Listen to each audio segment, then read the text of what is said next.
Assalamualaikum warahmatullahi wabarakatuh. Selamat pagi. Di materi ini kita masih membahas tentang widget ya. Di sini ada widget button, icon, kemudian image. Oke, yang pertama kita akan membahas tentang button ya.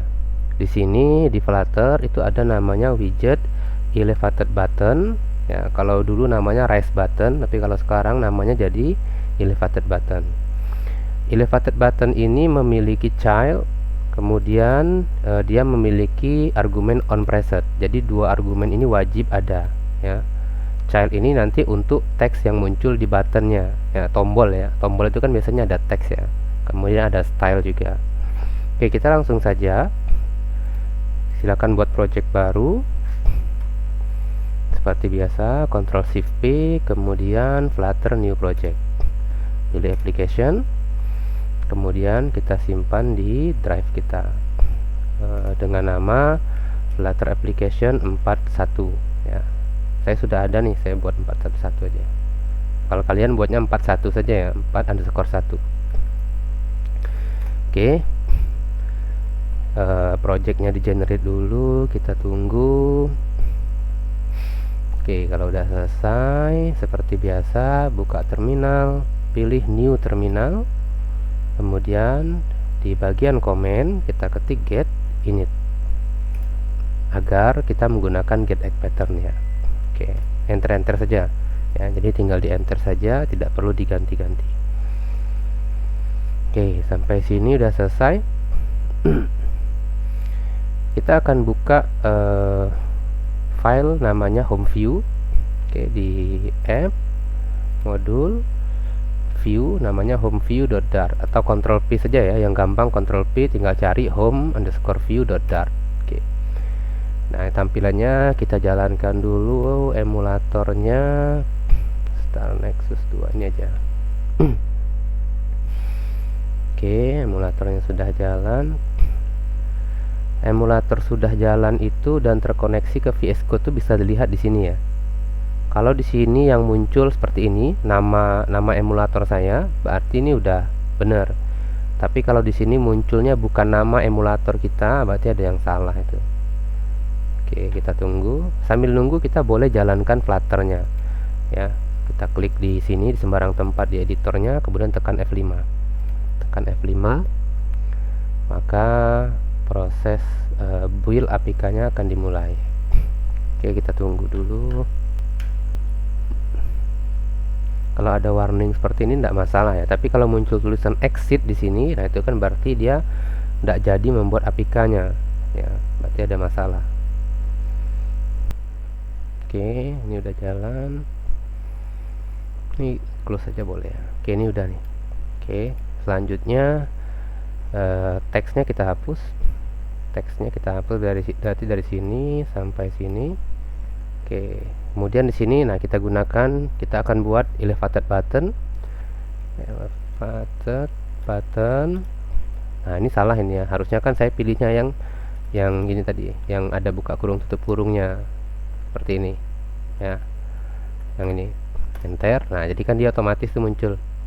onPressed-nya muncul, child-nya juga muncul. Oke, saya ulang ya. Saya pilih elevated button, pilih yang elevated button buka kurung tutup kurung ini. Oke. Nah, yang bagian onPressed dihapus dulu. Oke, kita dihapus, buka kurung tutup kurung, buka kurawal tutup kurawal seperti ini. Kemudian di bagian childnya ini saya hapus childnya. Oke, saya enter saja di sini. Saya buat di sini teks namanya button 1. Saya simpan. Oke. Muncul tulisan button 1 ini bisa diklik ya, kita bisa diklik. Supaya dia geser ke bawah itu saya kasih koma di sini seperti ini. Oke, jadi dua argumen ini onPressed dan child itu wajib digunakan. Kalau onPressednya tidak kita pakai, itu biasanya dia error nih. Contohnya ya, muncul error karena dia wajib ya, require. Oke, nah sekarang widget elevated button ini memiliki style. Kita bisa mengatur stylenya. Boleh di sini. Saya buat di sini style. Oke, kemudian elevated button titik style form. Ini style form. Oke, saya enter saja.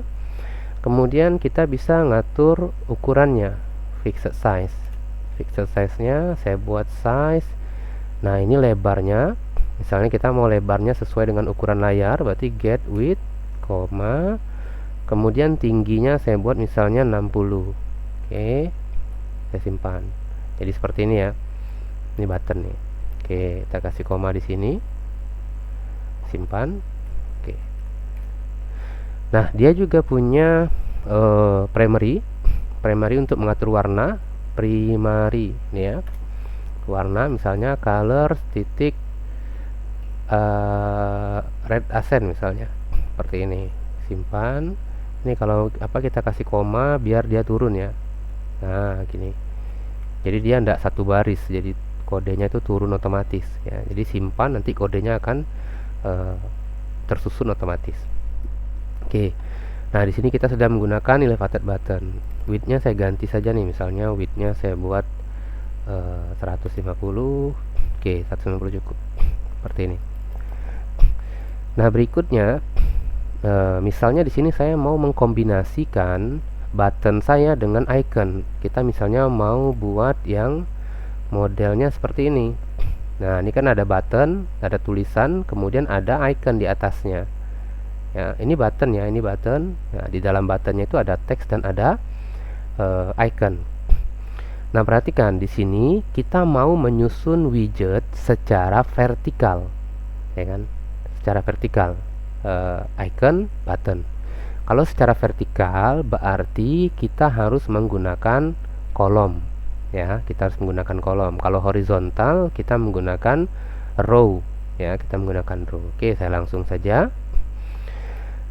Nah, ini kan sebenarnya bisa kita hapus, kemudian kita buat kolom. Tapi ada cara yang lebih mudah, yaitu klik di teksnya di sini, kemudian klik kanan, pilih refactor. Oke. Kemudian ada wrap with column. Ini pilih wrap with column. Saya pilih. Nanti otomatis nih langsung teksnya masuk ke dalam children milik kolomnya. Oke. Nanti silahkan coba ya. Nah, nanti posisinya juga otomatis berubah nih ke atas ya. Posisinya juga berubah ke atas. Karena sekarang dia dalam bentuk kolom, maka kita bisa menyusun widget lebih dari satu di dalam child milik elevated button, ya, dalam child milik elevated button. Kalau tadi sebelumnya kan seperti ini nih. Nah, dia kan child. Kalau child itu kan dia cuma bisa satu widget di dalamnya, teks aja misalnya, tidak bisa widget lain. Tapi kalau dia children, maka dia bisa lebih dari satu widget. Makanya tadi kita gunakan refactor wrap with column seperti ini. Nah, di sini kita bisa menambahkan icon di atasnya. Misalnya saya tambahkan icons misalnya dashboard. Jangan lupa kasih koma, simpan. Nih, maka otomatis muncul nih iconnya. Oke, sudah ada icon, kemudian ada teks ya. Nah, berikutnya kita akan ngatur posisinya. Posisi main axis ya, berarti main axisnya milik kolom ini. Kita atur nih main axis alignment, kemudian main axis alignment center. Nah, sekarang posisinya udah di tengah. Jadi kalau misalnya saya kasih tingginya misalnya 80, maka button dan teks ini pasti di tengah. Ya, kita kasih misalnya 150 kali besaran 150 kali 150, maka posisinya tetap di tengah seperti ini. Oke. Nah, jadi ini penggunaan dari elevated button yang ada di Flutter. Bisa kita kombinasikan lagi dengan widget-widget lainnya, itu sesuai dengan kebutuhannya nanti seperti apa. Oke, untuk video ini saya cukupkan dulu. Nanti kita akan coba buat yang seperti ini ya. Nah, kita akan coba buat yang seperti ini. Ini biasanya digunakan untuk halaman home screen ya. Nah, kalau yang seperti ini, kalau kita lihat, ini berarti kan nanti ada kolom, penggunaan kolom dan row ya. Widgetnya disusun secara vertikal, itu menggunakan kolom, berarti pertamanya, kemudian di dalam kolom ada row, karena dia nanti disusun lagi secara horizontal 2 seperti ini. Oke, nanti kita akan lanjutkan di video berikutnya. Assalamualaikum warahmatullahi wabarakatuh. Selamat pagi.